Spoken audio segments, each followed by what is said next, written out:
მოსწია კენტი დაიყავ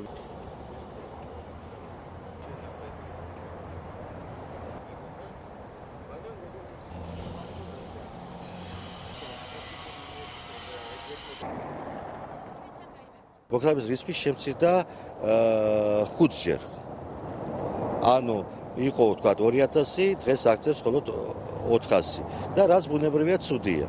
და უფრო მეცაც გეტყვით, ყველა თანამშრომელს, ყველა დეპუტატს არ ყავს მანქანა, არც სამსახურებრივი, არც პირადი და მათაც საკმაოდ უჭირთ კომუნიკაცია ინვესტორს მიეცეს ის შენობა, რომელიც მდებარეობს ჩავში, საკურორტო ადგილზე, მაგრამ სამწუხაროდ ხალხი ვერ ჩამოდის ისეთი სიხშირით, როგორც ბათუმში იქნებოდა, ამიტომ ეს შენობა გადაიცეს მას, თავისი ეზოთი და სანაცვლოდ ქალაქში აშენდეს ორსართულიანი მარტივი თანამედროვე ფუნქციონალური შენობა უმაღლესი საბჭოსათვის.